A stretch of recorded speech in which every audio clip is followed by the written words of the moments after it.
Hey guys, welcome back to my YouTube channel Study and Shine with Sachin, your best platform for knowledge. Hey guys, तो last class में मैंने बात कर ली थी coordinate geometry के अंदर सेक्शन फॉर्मूला की। आज हम बात करेंगे कोऑर्डिनेट ज्योमेट्री के अंदर जो सेक्शन फॉर्मूला था उससे रिलेटेड कुछ प्रॉब्लम्स की और देखेंगे कि अलग अलग सिचुएशंस में किस तरीके से जो सेक्शन फॉर्मूला हम अप्लाई कर सकते हैं और किस तरीके से हम कोऑर्डिनेट्स को फाइंड आउट कर सकते हैं। तो उससे रिलेटेड सबसे पहला हमारे पास एग्जांपल है कि एक लाइन सेगमेंट है जो इन पॉइंट्स को -1, 7, 4 और -3 को ज्वाइन करता है और कोई एक तीसरा पॉइंट है उसके बीच में जो इस पूरे लाइन सेगमेंट को 2:3 में डिवाइड करता है। तो हमें फाइंड क्या करना है कि उस पॉइंट के जो इस पूरे लाइन सेगमेंट को डिवाइड करता है 2:3 में उसके कोऑर्डिनेट्स निकालने हैं। तो सबसे पहले हम मान लेते हैं कि हमारे पास ये पॉइंट ए है, ये पॉइंट बी है और ये पॉइंट सी है।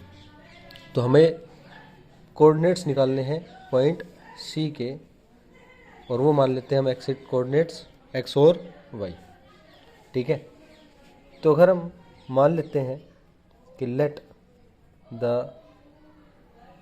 Point C divides line segment A B in 2:3 and its coordinates are क्या मान लेंगे हम x, y। ठीक है, तो इस वैल्यू को अगर हम ध्यान रखें तो हमारे पास सबसे पहले क्या है section formula. Using section formula, section formula तो हम कोऑर्डिनेट्स ऑफ सी निकाल सकते हैं जिसमें x क्या होता है m1 x2 प्लस में m2 x1 अपॉन में m1 प्लस में m2। वैल्यूज़ को पुट करेंगे तो हमारे पास डायरेक्ट वैल्यू आ जाएगी। क्या है, m1 है हमारे पास 2 और m2 है हमारे पास 3।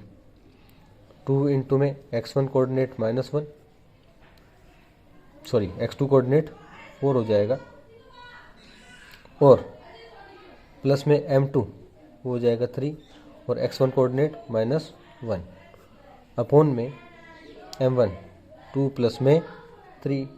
वैल्यू अगर निकालें तो 8 -3 अपॉन में 5 जो हो जाएगा 5/5। तो वैल्यू आ जाएगी हमारे पास 1। सेम उसी तरीके से अगर मैं बात करूं y कोऑर्डिनेट की तो y निकल के आ जाएगा m1 y2 प्लस में m2 y1 अपॉन में m1 प्लस में m2 और वैल्यूज़ पुट कर दें तो वो आ जाएगी हमारे पास m1 2 इंटू में y1 दैट इज़ -3 प्लस में m2 दैट इज़ 3 और m1 x1 y1 7 अपॉन में m1 प्लस में m2 -6 प्लस 21 अपॉन में 5। अगर वैल्यूज़ पुट करें तो वो आ जाएगी हमारे पास 15 अपॉन में 5 दैट इज़ 3। तो इसका मतलब कोऑर्डिनेट्स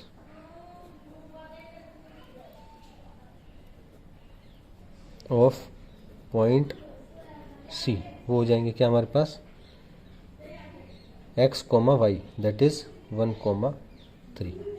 इस तरीके से हम वैल्यूज़ निकाल लेंगे। ठीक है, ध्यान क्या रखना है कि हमारे पास गिवन पॉइंट्स क्या हैं उसके एंड पॉइंट्स और रेशियो क्या दे रखा है उनको m1 m2 मान लेंगे। इसमें कुछ भी दे नहीं रखा तो हम पहले से इमेजिन कर लेंगे या फिर हम सपोज कर लेंगे कि जो एंड पॉइंट्स हैं वो a b हैं जिसके कोऑर्डिनेट्स गिवन है और मान लेते हैं जो पॉइंट c है उसके कोऑर्डिनेट्स x और y हैं और वो रेशियो m1 m2 में डिवाइड करता है जहाँ m1 की वैल्यू 2 है और m2 की वैल्यू 3 है और सेक्शन फॉर्मूला की वैल्यू पुट करेंगे और हमारे पास कोऑर्डिनेट्स निकल के आ जाएंगे। दूसरा हमारे पास क्वेश्चन है,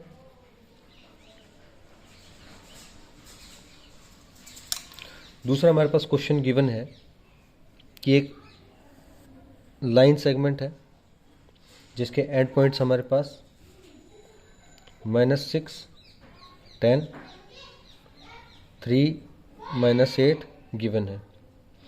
ठीक है, एक पॉइंट मान लेते हैं हमारे पास एक पॉइंट ए है जिसके कोऑर्डिनेट्स -6, 10 है और कोऑर्डिनेट पॉइंट बी है जिसके कोऑर्डिनेट्स 3 और -8 है।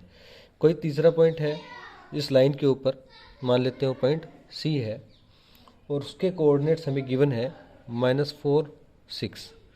हमें निकालना है निकालना क्या है, find the ratio in which C divides A B. वो रेशियो निकालना है जिसमें सी जो है ए बी को डिवाइड करता है। तो हम मान लेते हैं let see divides A B in line segment A B in ratio, किस में मान लेंगे, के रेशियो 1 में। जैसे हमने बात की थी कि जब भी हमें रेशियो निकालना होगा तो हम m1 m2 ना मानकर के रेशियो 1 मान लेंगे। इसका मतलब के रेशियो 1 में डिवाइड करता है सी इसको, ठीक है। तो हमें वैल्यू निकालनी है के की। अगर हम बात करें तो बाय सेक्शन फॉर्मूला,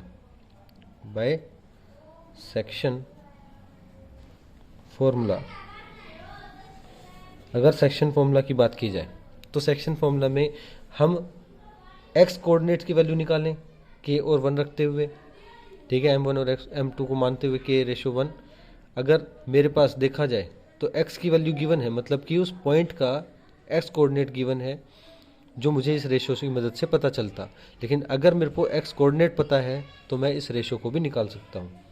तो अगर बात की जाए सेक्शन फॉर्मूला से तो x की वैल्यू क्या आती है, m1 x2 प्लस में m2 x1 अपॉन में m1 प्लस में m2।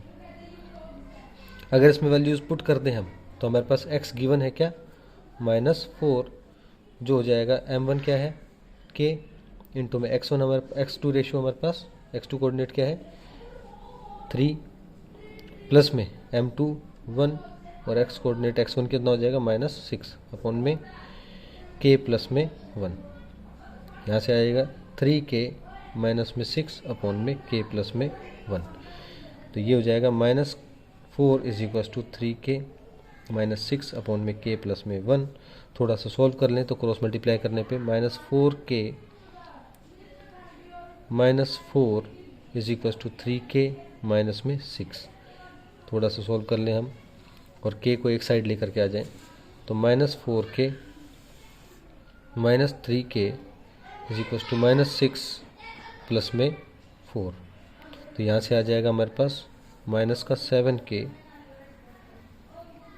That is equal to minus का 2।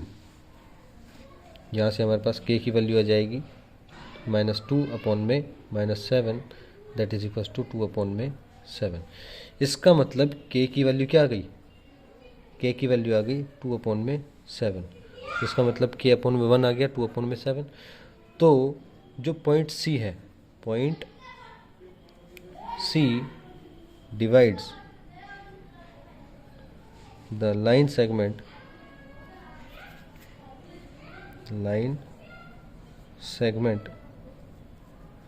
AB इन कौन से रेशो में, 2:7, ठीक है। k रेशो 1 में तो k कितना है 2 और जो 1 रेशो वो कितना हो जाएगा 7। इसका मतलब हमारे पास जो रेशियो है वो कितना हो जाएगा 2:7। इसको हम कंफर्म भी कर सकते हैं सेम इसी तरीके से जैसे मैंने x की वैल्यू निकाली है, x के लिए हमें निकाला था सेक्शन फॉर्मूला, वैसे ही y के लिए निकालने पे भी सेम यही रेशियो आता है। तो इसका मतलब आप बिल्कुल सही ट्रैक पे हो, आपका रेशियो एकदम करेक्ट है, ठीक है। वो आप अपने आप खुद कर सकते हो। लेकिन ये एक डेमोन्स्ट्रेशन था कि किस तरीके से अगर आपको गिवन पॉइंट्स हो, आपको वो पॉइंट्स एंड पॉइंट्स भी गिवन है लेकिन आपको रेशियो नहीं पता, तो आप सेक्शन फॉर्मूला में x या y किसी भी एक पर्टिकुलर कोऑर्डिनेट की मदद से और बाकी रेशियोज निकाल सकते हो। ध्यान रहे कि ऐसे कंडीशंस में हम हमेशा रेशियो क्या मान के चलते हैं, k:1। नेक्स्ट हमारे पास एग्जांपल है जिसके अंदर हमारे पास एक लाइन सेगमेंट, उसके एंड पॉइंट्स गिवन है 4 -1 -2 -3, ठीक है। और हमें निकालना क्या है, the coordinates of point of trisection. अब ये ट्राइसेक्शन का मतलब क्या है, ट्राइसेक्शन का मतलब याद रखना, ट्राइसेक्ट ट्राइसेक्ट करना मतलब होता है to divide in 3 equal parts. 3 equal parts में डिवाइड करने को हम क्या बोलते हैं? ट्राइसेक्ट करना। सेम उसी तरीके से अगर मैं कहूँ बाइसेक्ट, बाइसेक्ट करने का मतलब क्या होता है? To divide in 2 equal parts, मतलब कि 2 इक्वल पार्ट्स में डिवाइड करने को बाइसेक्ट कहेंगे और 3 इक्वल पार्ट्स में डिवाइड करने को ट्राइसेक्ट कहेंगे। तो अगर मैं बात करूं ट्राइसेक्शन पॉइंट्स की, तो मान लेते हैं इसकी पूरी लेंथ कितनी थी? 1 थी। मान लो 3 सेंटीमीटर थी, ठीक है। इसका पूरे का लेंथ कितना था? 3 सेंटीमीटर था। तो अगर ये पूरी की पूरी लेंथ 3 सेंटीमीटर थी तो यहाँ से यहाँ तक की कितनी होनी चाहिए? 1। यहाँ से यहाँ तक की कितनी होनी चाहिए? 1। और यहाँ से वहाँ की भी कितनी होनी चाहिए? 1 ही होनी चाहिए। इसका मतलब ये जो पॉइंट्स हैं, मान लेते हैं ये पॉइंट्स क्या क्या हमारे पास, मान लेते हैं ये पॉइंट हमारे पास ए था, ये पॉइंट बी था, ये पॉइंट सी था और ये पॉइंट डी था, ठीक है। तो अगर मेरे पास ये 4 पॉइंट है तो इस ट्राइसेक्शन के हमारे पास पॉइंट कौन कौन से हैं? सी और डी। ये सी और डी जो इस पूरी लाइन ए बी को है वो 3 सेक्शंस में डिवाइड कर देते हैं, A B, A C, C D और डी बी। अब मुझे इसी सी के और मान लो और इसी डी के कोऑर्डिनेट्स निकालने हैं। लेकिन अगर बात की जाए तो हमारे पास सेक्शन फॉर्मूला में जो हम फॉर्मूला यूज़ भी करते हैं उसके अंदर हमें रेशो की ज़रूरत पड़ती है और एंड पॉइंट के कोऑर्डिनेट्स की ज़रूरत पड़ती है। तो हमें एक स्ट्रेटजी लगानी पड़ेगी कि पहले मैं ए सी और सी बी की बात करूँगा कि अगर ये 1 और ये 1 3 इक्वल पार्ट्स में डिवाइडेड है क्योंकि ट्राइसेक्शन हो रहा है, तो इसका मतलब ए सी से सी बी तक का जो रेशियो है वो कितना होगा? 1 से 2 का। सिंपल सी बात है। तो इसका मतलब क्या मतलब इसका कि सी डिवाइड्स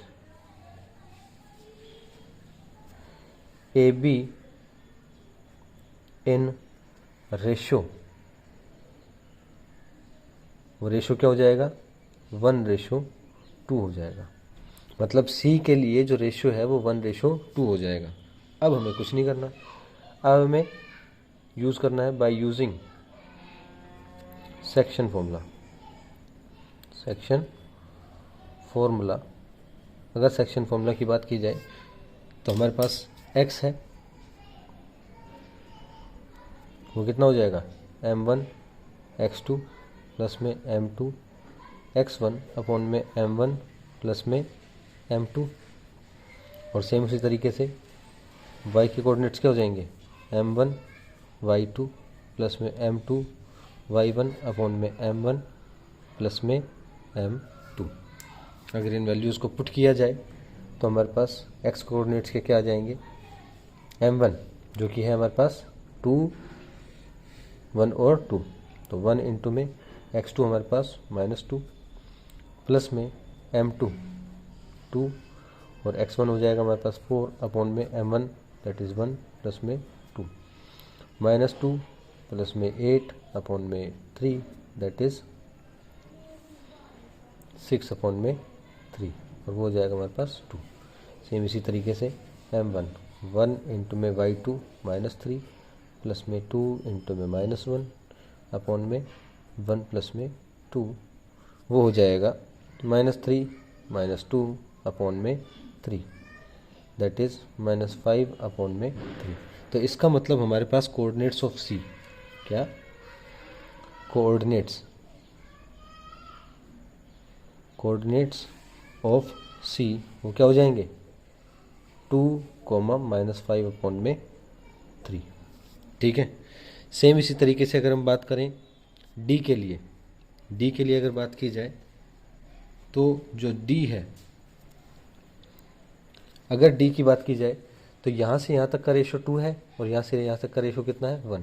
इसका मतलब डी डिवाइड्स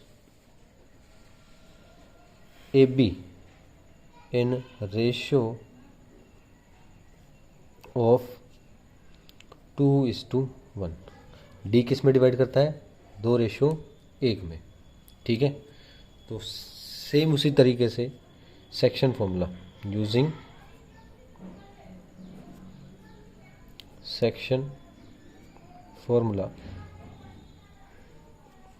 फॉर डी के लिए अगर बात की जाए तो हम क्या कहेंगे कि डी के लिए भी एक्स कोऑर्डिनेट क्या हो जाएगा, m1 x2 प्लस में m2 x1 अपॉन में m1 प्लस में m2, और y कोऑर्डिनेट क्या हो जाएगा, m1 y2 प्लस में m2 y1 अपॉन में m1 प्लस में m2।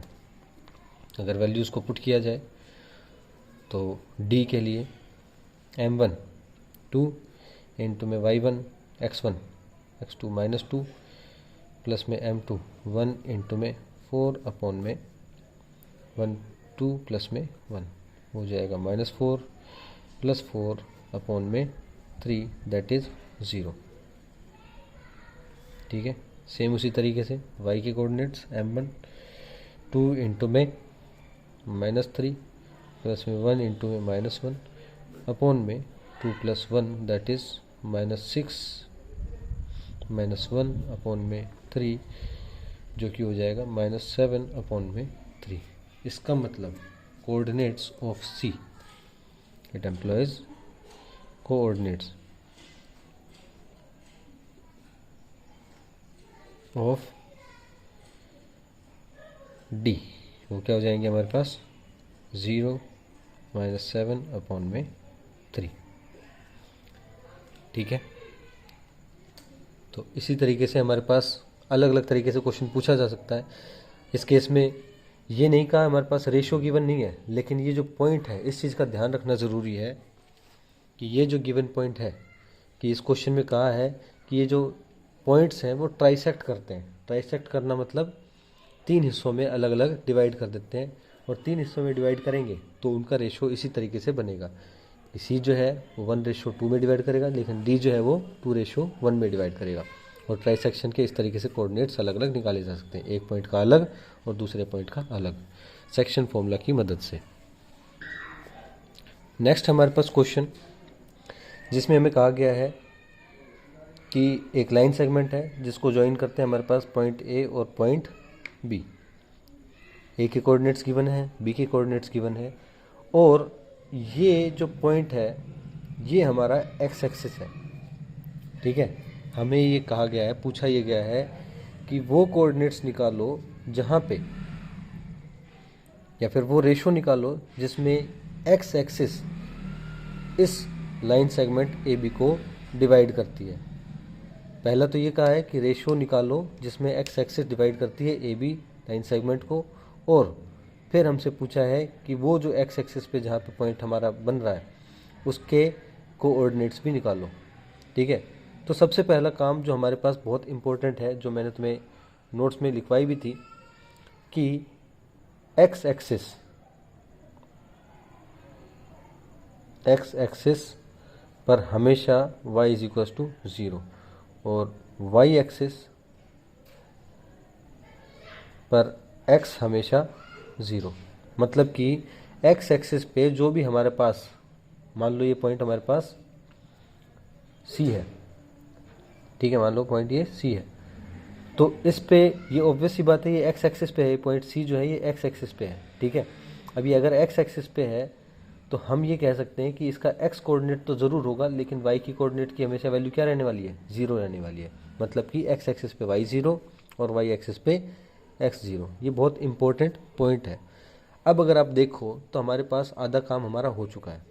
क्या कहा है कि हमें इस C पॉइंट का वो रेशो निकालना है जो जिससे ये पॉइंट C जो है ए बी को डिवाइड करता है। तो हम मान लेते हैं let x axis divides the line segment in ratio, क्या मान लेंगे हम, k:1। क्या मान लेंगे, k:1 मान लेंगे। तो इसका मतलब AC और जो हमारे पास CB है उसका रेशो कितना हो जाएगा, वह k:1 हो जाएगा। अब using section formula, section formula, अब ये सेक्शन फॉर्मूला में कैसे अप्लाई करूं? देखो, सेक्शन फॉर्मूला लगाने के लिए मेरे को रेशो भी पता होनी चाहिए, या तो रेशो पता हो तो मैं कोऑर्डिनेट्स निकाल लूँ, या फिर कोऑर्डिनेट्स पता हो तो मैं रेशो निकाल लूँ।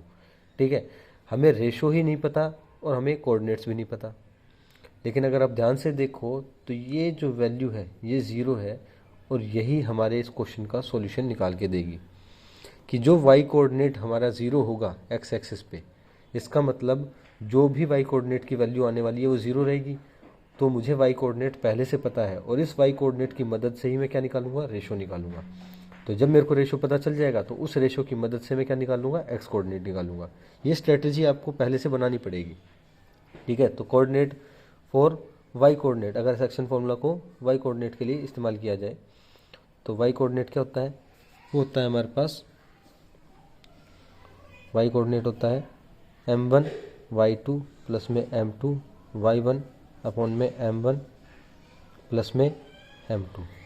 ठीक है, अगर हम बात करें तो हमें गिवन है कुछ वैल्यूज़, m1 क्या है हमारे पास? k, y2 कितना है? 5, m1 1 और m2 1 और y1 हो जाएगा माइनस का 5 अपॉन में m1 k प्लस में 1। इस पूरे की वैल्यू कितनी है? ज़ीरो, क्योंकि हमारे पास वाई कोऑर्डिनेट है क्या? ज़ीरो। तो 5k माइनस में 5 अपॉन में k plus 1 is equals to zero. तो इसका मतलब ये पूरी वैल्यू ज़ीरो हो जाएगी। तो हम कह सकते हैं कि 5k minus 5 is equals to zero, therefore k is equals to 5k is equals to plus 5 and k is equals to 5 upon 5 that is 1। इसका मतलब हमारे पास k की वैल्यू क्या है? 1 है। k is equals to 1। k is equals to 1 होने का मतलब क्या है? k इज इक्वस टू 1 होने का मतलब है कि point C divides the line segment AB in two equal parts। Obvious सी बात है, अगर मेरे पास k इज इक्वल टू 1 है, इसका मतलब मेरा रेशो क्या है? रेशो मेरे पास हो जाएगा k is to 1 that is 1:1। 1:1 value आने का मतलब क्या है? कि ये यहाँ से और यहाँ से यहाँ तक की दूरी कितनी है? बराबर है। इसका मतलब पॉइंट C क्या करता है? बाइसेक्ट करता है। और हम कह सकते हैं सीधा सीधा कि C is the mid point of AB का मिड पॉइंट है। अब मुझे मेरा काम आसान हो गया। कैसे? कि अगर ये मिड पॉइंट है, C मिड पॉइंट है AB का, तो x कोऑर्डिनेट निकालना, इसका मतलब x के कोऑर्डिनेट वो क्या हो जाएंगे? x1 प्लस में x2 अपॉन में 2।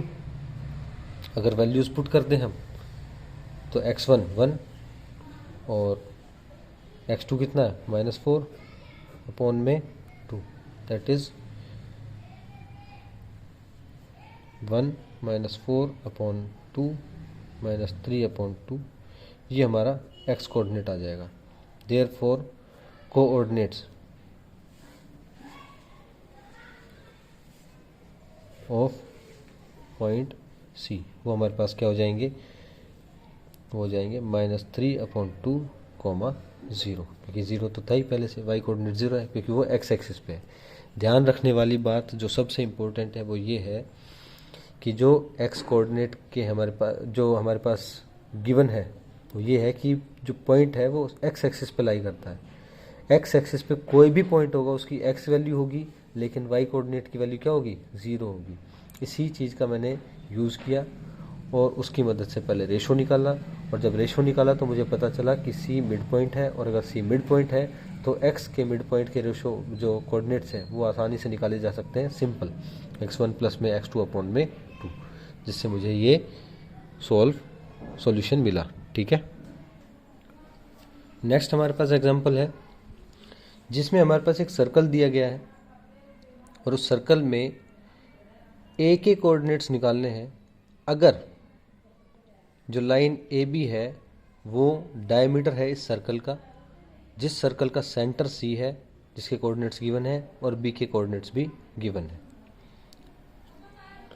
ध्यान देने वाली चीज़ क्या है कि अगर ए बी डायमीटर है और सी सेंटर है तो ऑब्वियस सी बात है सी उस पॉइंट पे, इस लाइन सेगमेंट पे, डायमीटर पे लाई करेगा, और सी असल में है क्या, इस डायमीटर का जस्ट हाफ। ठीक है, क्योंकि सी सेंटर है तो ऑब्वियस सी बात है सेंटर जो है वो डायमीटर को 2 इक्वल पार्ट्स में डिवाइड करता है।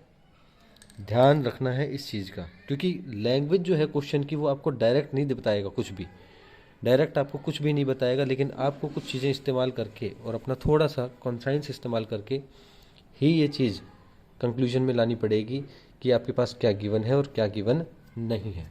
ठीक है, C is the centre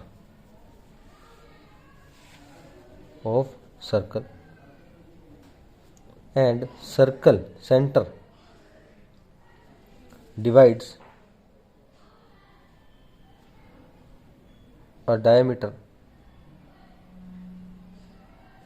in 2 equal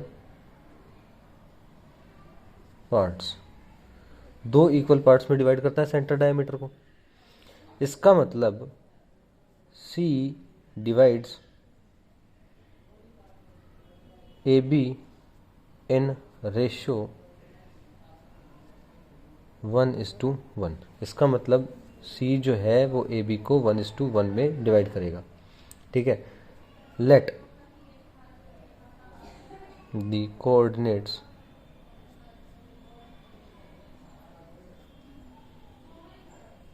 of ए, वो क्या मान लेते हैं हम, x, y मान लेते हैं। ठीक है, सी के कोऑर्डिनेट्स गिवन है 2, -3 और बी के कोऑर्डिनेट्स गिवन है 1, 4। ए के मैंने मान लिए x, y। तो ये जो गिवन इंफॉर्मेशन है उसका मैं इस्तेमाल करूँगा सेक्शन फॉर्मूला में। ठीक है, यूजिंग सेक्शन फॉर्मूला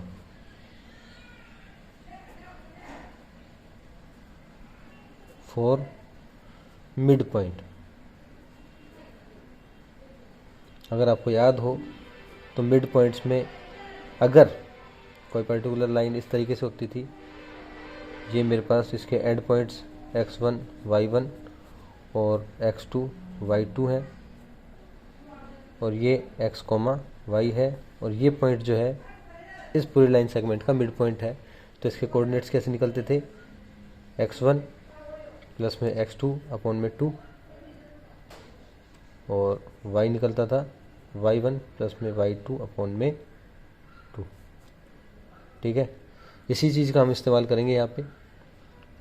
अगर आप देखो तो x वो हो जाएगा x1 प्लस में x2 अपॉन में 2।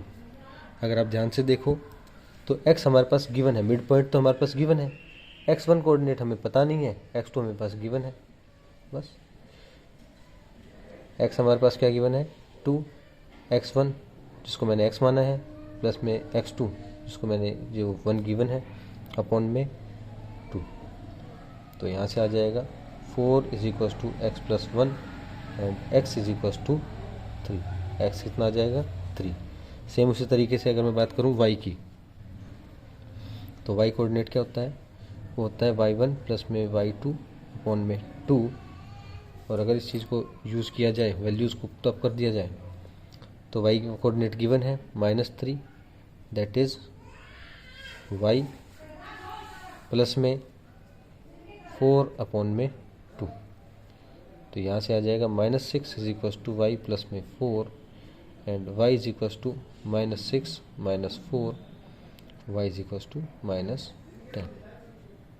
ठीक है, ये हमारे पास वैल्यूज़ आ जाएंगी x और y की, जो हमारे पास कोऑर्डिनेट थे किसके, x के, a के। Therefore coordinates of a are क्या हो जाएंगे, 3, -10। सभी क्वेश्चंस बहुत सिंपल हैं अगर आप थोड़ा सा कॉमन सेंस और प्रीवियस नॉलेज को यूटिलाइज करें और क्वेश्चन को ध्यान से समझें। क्वेश्चन को ध्यान से समझना बहुत ज़्यादा ज़रूरी है क्योंकि उसमें इन्फॉर्मेशन आपको डायरेक्ट नहीं मिलेगी। आप जिस लेवल पे हो आपको इन्फॉर्मेशन कभी भी डायरेक्ट नहीं गिवन होगी।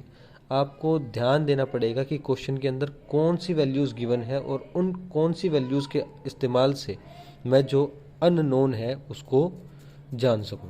जैसे इसमें नहीं बताया गया कि सी जो है वो सेंटर है, मतलब जो मिड पॉइंट है, लेकिन ये हमारा खुद का कॉमन सेंस है, ये नॉलेज है हमारी डायमीटर और सेंटर सर्कल के बारे में कि सर्कल का जो डायमीटर होता है वो सेंटर से होकर गुजरता है और सेंटर जो है वो डायमीटर को दो इक्वल पार्ट्स में डिवाइड करता है, मीन्स बाइसेक्ट करता है। और सेंटर असल में जो डायमीटर होगा उसका मिड पॉइंट होगा।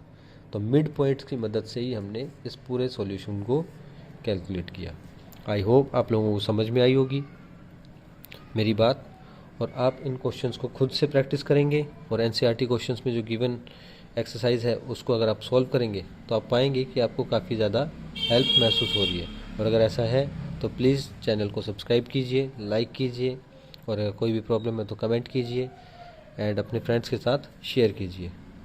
Thank you.